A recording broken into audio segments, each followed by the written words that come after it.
And we're back with the 65 AC50. We're getting closer to being done. Since yesterday's video, an awful lot of work has been done. An awful lot of work was needed. Yesterday, I was testing it with the new filter caps and all the components that absolutely need to be replaced, and just seeing where we're at. And it was promising, but certainly had a lot of problems. Had ground loops, weird buzzes, all kinds of things. What I did not mention in yesterday's video was because the amp has a solid-state rectifier and no standby. At the moment that you power it on, the B plus was way over 500 volts, which is what the filter caps are rated for. It was even worse because of the way the stock bias circuit was done. More on that in a moment. But, in my testing, I would power the amp on with a Variac at about 85 volts, and then bring it up to 114 after about 2 minutes. And that I didn't sacrifice any of the filter caps. But the owner doesn't need to do that. So I spoke to him and I said, I can either install a whole bunch of modern caps with series stuff to handle 700 volts, or I can just change out the power switch. So I've got one of these 3-position switches. So off, flick it to the middle for standby, wait a minute or so, full power. But that problem was really exacerbated by the stock bias circuit. If you look at this, you can see that I've made a lot of changes in this area compared to yesterday. 2 of these big blue caps are gone. The stock circuit, which I first recreated to try to make it an authentic 1965 AC50, had kind of a charging circuit. I don't want to go into too many details on here. I know more than I usually say in these videos. It had a charging circuit which took half of the AC and charged it a certain way with a diode so that all the positive waveforms went to ground and only the negative waveforms went through. So a really crude rectifier. It was really involved, had a lot of parts, a lot more parts than what this will go out with. And each capacitor in this part, which is now removed, briefly had many more volts across it than the cap was rated for. There are 350 volt caps, which is what Vox used on the originals, but at the moment of powering on, they had like 500 volts across them, sometimes more, measuring across the cap. Now, it's not the cap to ground, but across the cap, and I did not feel good about that. Plus, due to the nature of the way it was a charging circuit, I'm simplifying for you guys, at the moment you powered the amp on, because those caps charged up faster than the filter caps would get almost to 600 volts. They're 500 volt caps. So, there's what Vox did in 1965, and there's what makes a reliable, good amp. It's always a decision you have to make. How much should I thoroughly restore this versus how much should I make changes to address serious flaws? In my book, anything that I can do to make an amp reliable without changing the actual sound of what makes it a desirable amp is a good thing to do. I mean, if this had been an all-original amp that had never been butchered before, and it just needed a little bit of help to get back to where it was, and where it was a good place to be, I would have been fine with that. I don't look at any old amp and think, I need to make changes. First thing I did was I restored this to the way Vox did it, tested it. It was a bad circuit. So the bias circuit that's in here now is a much simpler circuit. It's the same kind of derived bias from one side of the HT that you find in a JCM 900. So it goes through a capacitor, and then there's a resistor to ground, and there's a diode, and it does the rectification. There's a first filter node, another cap, another filter node, the bias pots, and a resistor to ground. Very simple stuff. Now, this cap, this 47 nanofarad cap, is a temporary cap. This cap would not last a really long time in this circuit because this is not rated for a whole bunch of AC across it. It's going to be replaced with an X-class cap. These are 2 X-class caps I have that are rated for 430 or 440 volts AC. These are some 0.22s, so 220 nanofarad. I've got a 47 nanofarad coming. And instead of going across here, from this resistor to here, then jumping over to here, then over to here, it's just going to go from here to here, and this cap and this resistor will leave. This resistor I just put in place just to make it work with the existing layout until I got the new cap, which the 15 millimeter spacing on the new cap for the lead spacing will go from here to here perfectly. So this is a temporary capacitor that can go on to a happier life without 300 plus volts of AC across it. Anyway, with this circuit, it no longer charges up the filter caps so high at startup. There are fewer caps to charge. The bias circuit is much faster to come up, and it's reliable. And I was able to tweak it so that when the pots are at noon, it's about 50%. As opposed to before, to get this thing biased at 50%, the pots had to be really towards one of the extreme of the ranges, which meant there wasn't much fine control. So much easier to bias now between 40 and 70% dissipation, however you want. And everything looks very neat. Anytime you can simplify a circuit and get the same result, so fewer parts to give you the same result, or better results in this case, the fewer things there are to go wrong. And these caps are not stressed out in the slightest. The old ones that were doing the charging circuit, I don't think they would have lasted very long. And, the AC50s back in the day were notorious pretty much for catching on fire. So after sorting out the bias circuit and installing the new power switch that gave us a standby option, I had to turn my attention to the grounds. Now, this amp had a bunch of ground loops, but also had some noisy grounds. The noisiest two grounds in the amp, one of which is the reservoir cap ground, is actually made here to chassis by itself. Well, it's shared with the screen ground, but anyway, I can't do anything about that. But that's isolated from the other grounds in the amp. The other noisy one was right here. So you have the negative of the bridge rectifier, and it went to the fuse holder. And from the fuse holder, it went back to the ground point over here, which is no longer tied to ground. I have separated the wire from here to here, and I have the heater center tap wire going there just to terminate that secondary. But it was going to here, going to ground, and then from here all the way to the other grounds in the bias and the cathode output, which was very noisy because this is a very noisy ground. So instead, I've terminated it to ground on the chassis over here.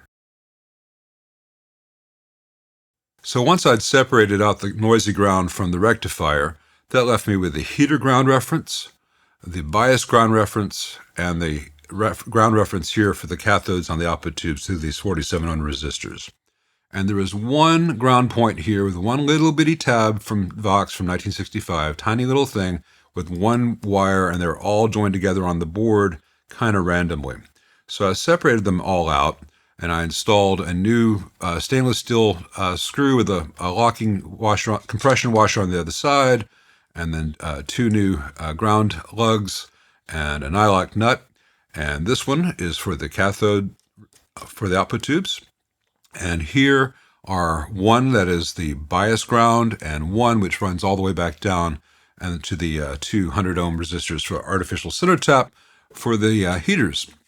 And so they all join only at the chassis, much quieter. You're not getting your bias in your heater. You're not getting your heater in your cathode, etc., etc.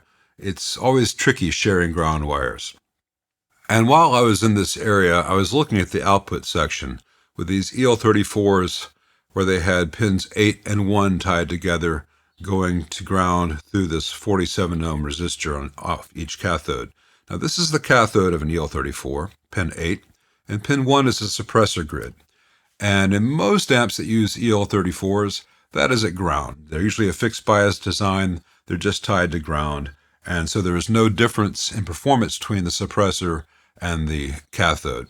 They can be tied together. But when you have the cathode elevated just slightly above ground, like you have with these 47 ohms, that means that suppressor grid is really not optimal. So I borrowed a page from Trainer, and I have the suppressor grid of each EL34 tied to the raw bias, which is like negative 50 something. And then I have just the cathodes going to ground through these resistors. So this is slightly elevated above ground. There's not going to be any performance hit. There's not going to be any sound difference that you'd really notice.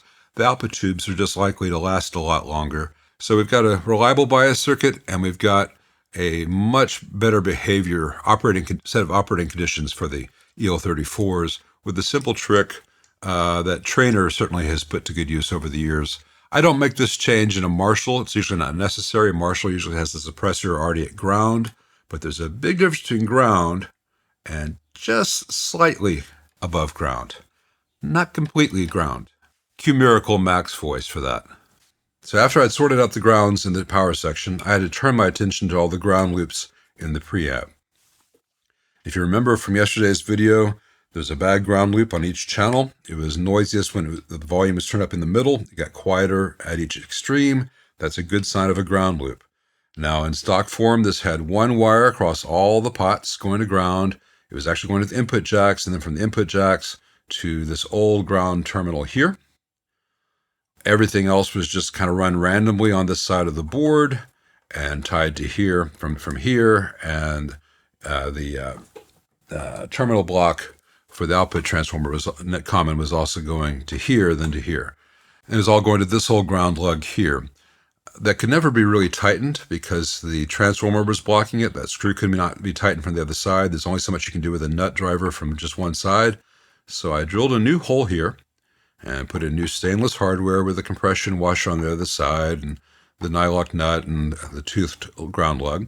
And that let me separate things out a bit. So the first thing I did was I ran the input jack ground straight to here, and the terminal blocks, a common ground reference also to here, from the board here where it used to be, and then a new one from the filter caps here, because these are multi-section can caps, and it can be tricky joining them to this preamp node versus the other preamp node. It's best just to say, all right, it's all going to go to ground here. And then I had to separate the function of each ground in the stage. Instead of having all these grounds just tied together, I had to say, all right, where should this go ideally? This is a volume pot. This is a volume pot. These are both on the first gain stages of each channel, and they both go to the second gain stage of each channel. So there's a coupling cap here. You can see this.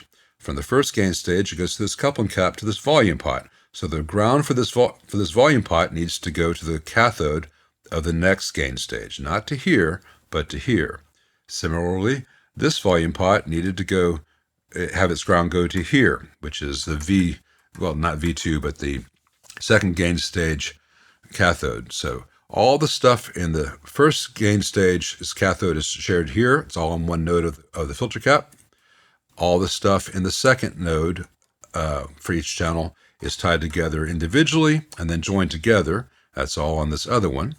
Actually, it's the red is the first one, the yellow is the second one. Sorry to confuse. It's a lot of information coming at you. It's hard for me to keep it straight too. So at that point, I had the grounds on the volume pots going to the cathode ground of the following stage. So new ground wires run for each one of those things with just a little bit of slack. So if someone needs to service this amp in the future, they can get the pots out.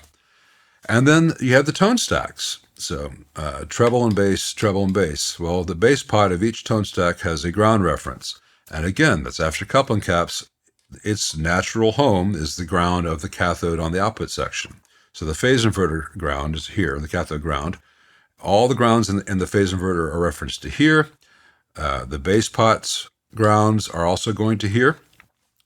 And these 10K resistors used to be on the board.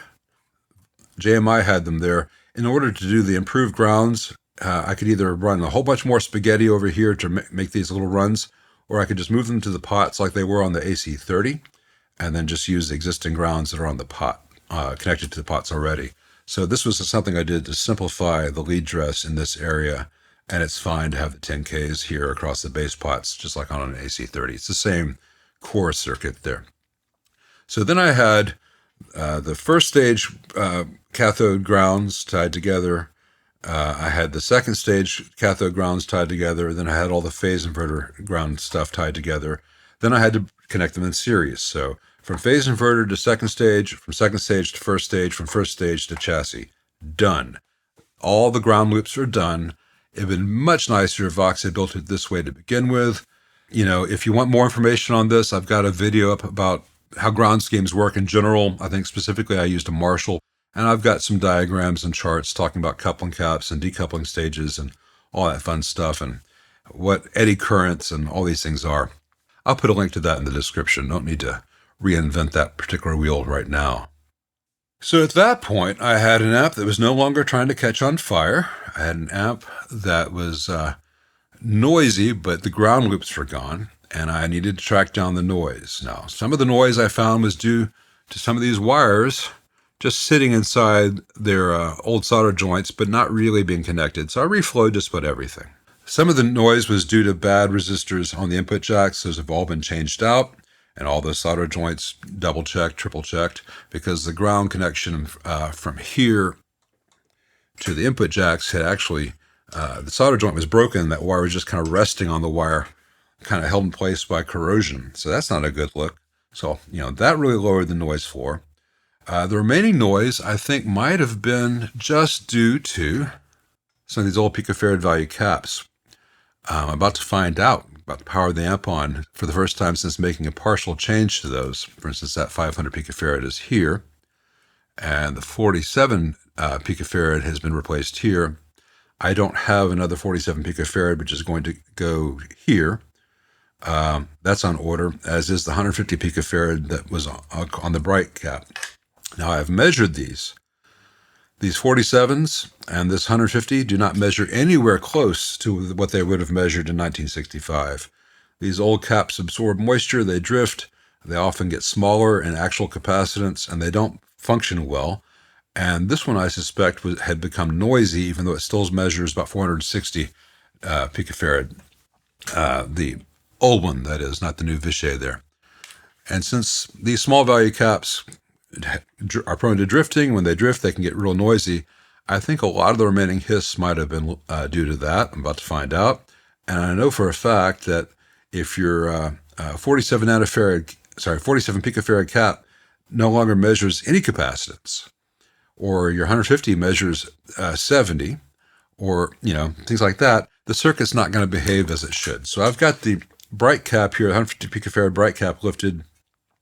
On the treble channel, I still have the 47 picofarad here. I've got a new 47 here. About to power the amp on and see what else is necessary to do. And if you think these videos are too long, try making one. Try editing one. Let's power it on. I'm going to take it out of standby, see where the noise is at.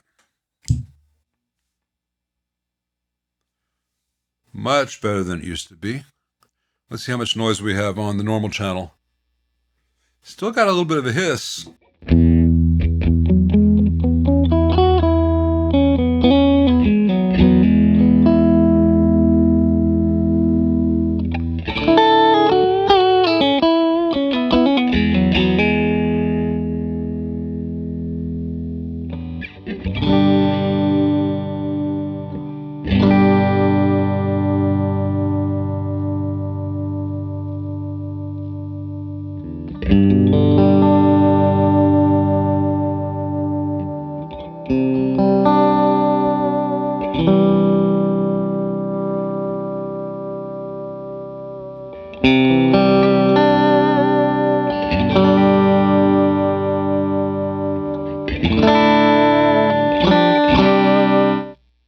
When I do stuff like that, I'm not really playing.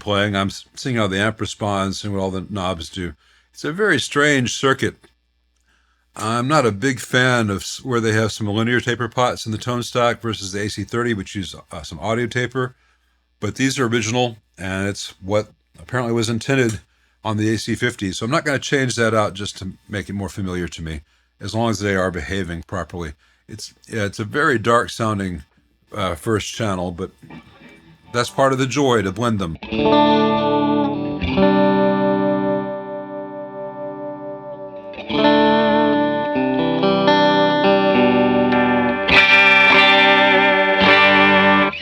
Sorry, the Springfield tuning needs to be sweetened up. We had a big front come through the other day, and all my guitars are complaining about it. Before I changed out some of the wires, this amp had some oscillations, which I could hear just because the whole damn thing was so sour. And then later I turned the volume pots all the way up, and oh boy, there were oscillations. But I could tell it wasn't healthy even before that.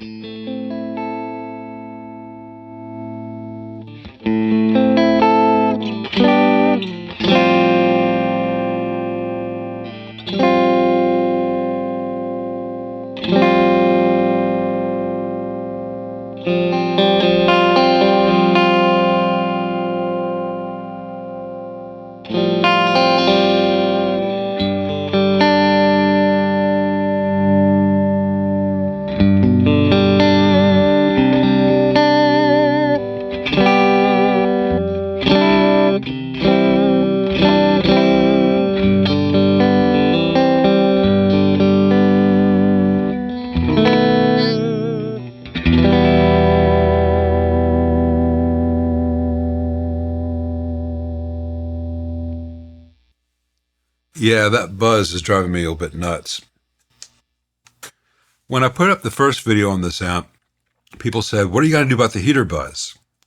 And, you know, I'm only now being able to hear what's heater buzz versus what was just ground loop nonsense. This is with an artificial center tap. It could be that the artificial center tap needs to be not perfectly balanced. Maybe I've try imbalancing that. I've got a 2-watt test pot for that. It's also possible that the solution would be installing a positive DC reference to the heaters, where I would drive from about a 50 volt DC node from the existing phase inverter node, and reference the heaters to that. That has been really useful in a lot of Marshall 2203s and 2204s in the past. Apparently, because that's what people asked, heater noise is a known issue in this amp, and it's certainly in the preamp. Now, the other thing I need to test before I do anything crazy is this amp is completely unshielded, as you can tell. There's no shielding here, there's no shielding here. And so all this stuff may go away once it's shielded. I'm going to play around with that. I've got the slider board, and I'm going to put the slider board in place, and I've got the temporarily, and I've got the cabinet, which means I have the rear panel, and I can put some shielding on the back of the rear panel if it's not already in place. So the next thing I need to do, I'll wait for some parts to arrive, which are the remaining picofarad value caps and the X-class cap for the bias supply, is put together, make sure that the shielding is in place on the rear panel of the cabinet. If not, put it there, and then see if shielding alone takes care of that remaining buzz. If not, I need to play around with that DC lift. So we're not done, but we are so close compared to where we were when this amp came in. If you're still watching at this point, this has been a real long, complicated one. Thanks. Seriously, thanks for watching. I say that at the end of each video, but I want you to know that I mean it. Thank you.